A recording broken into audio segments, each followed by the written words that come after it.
Hello everyone. Well, as you know, it's on the history of computers, one of the most complex yet powerful things we've ever invented.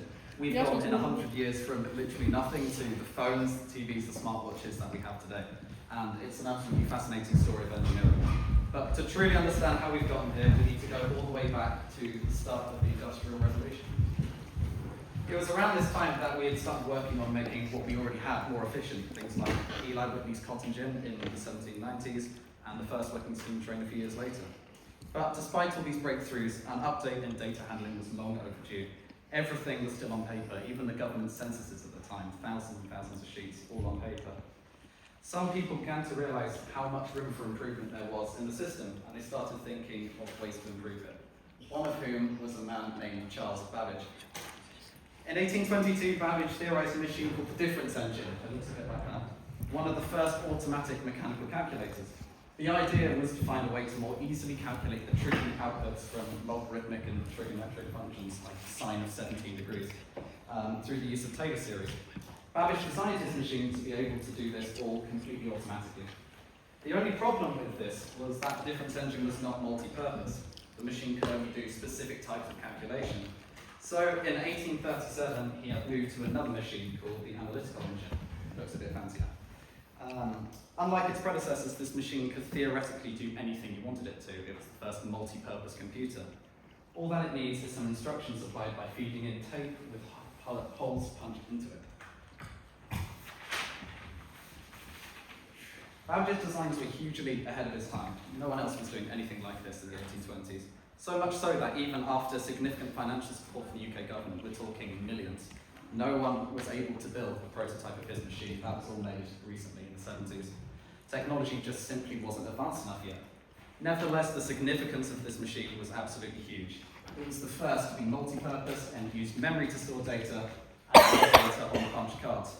These three features would prove crucial for the next stage in the development of computers. Anyone know who this is? Shout it out. Alan Turing. Alan Turing in the 30s. Right, nice one. Let's set the scene. It's 1936. Guys, where's that?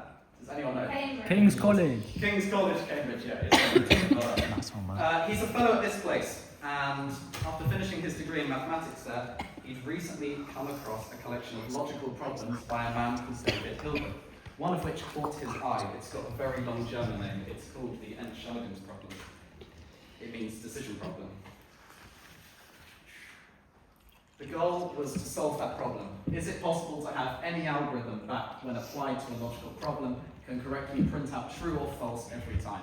For example, if you have a program that prints every number to infinity, it's never going to end, so you print false.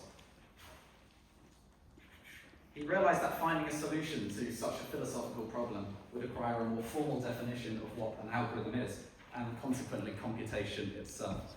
This led him to publishing arguably the most influential paper in computer history on computable numbers. What made his paper so special is that every concept was defined through theoretical mathematics. Although Babbage had designed a few machines, and they did work, the ideas Turing went on to explain are fundamental to any machine that could be called a computer. He illustrated his ideas through that theoretical machine, a Turing machine.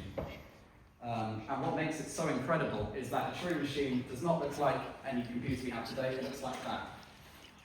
There. Try running Call of Duty on that. It would work. It's not going to do it very quickly. Turing had officially laid out in his paper the blueprint for all future computers, which is why he's now known as the father of modern computer science.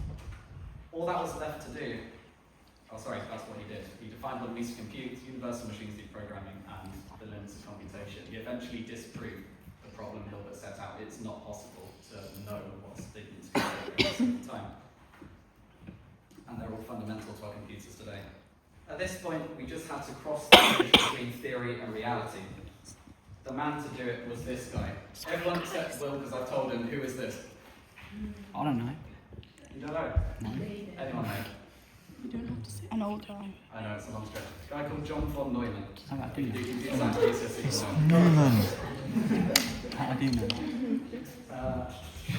yeah, he bridged the gap between theory and reality. Yeah. But he did all of this in 1945. There was a lot that happened between on computable numbers and his research.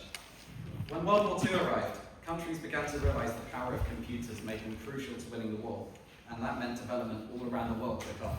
In 1938, the first binary, mechanical, and multi-purpose computer was completed. In 1942, the first electronic digital computer was. Instead of physical moving parts, we figured out how to use electricity to do it instead. In 1943, it was the first programmable electronic computer, and 1 year later, we were even making them large scale. And as you can see, that was happening all over the world. That's meant to be a flag emoji, but it is, for some reason, text. Progress was being made, but all of these designs were far from perfect. Von Neumann was the one to realise this, and by 1945, he'd found a way to improve every single one of them. He was from Hungary, that's originally. So what is the next step? He realised that all of these early designs shared the same problem. They were that the data was still stored on physical punch cards, and instructions were stored separately to this data, restricting what programming could do. And it was inflexible and slow to use in general.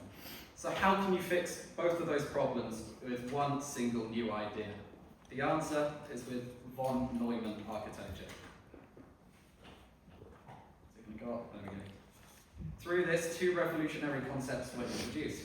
Firstly, before this, instructions were still being stored on punch cards. But afterwards, data and instructions were stored together in memory, allowing programs to be modified and executed much more efficiently. It was also the first use of the fetch, decode, execute cycle, which is how you decode an instruction. You fetch the data from memory, and you send it to figure out what you need to do, that's the decode part, and then you execute that instruction. And both of those things are used in pretty much every single modern device. The key here is that Turing defined what a computer is, and von Neumann designed how to efficiently build one. In one light, all that was left to do after this was to refine what others had already innovated. Now, of course, innovation happened in the last 80 years. We're not saying it was only refined. Things like the internet certainly weren't around back then.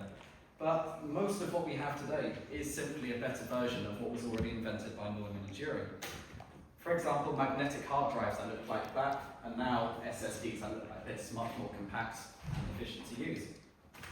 Another one is vacuum tubes versus microprocessors. I think some of you will know that we have tiny switches in CPUs today, while there used to be entire light bulbs, and you'd have a room full of them for every computer you wanted to make. Now we can fit billions of switches in something just the size of your fingertip. Single core processors and parallel processing across cores. Parallel processing looks like this. You've got different CPUs, 8 of them together to run something, and there you can see all of these vacuum tubes on one wall. That will literally be meters wide and have virtually no power at all.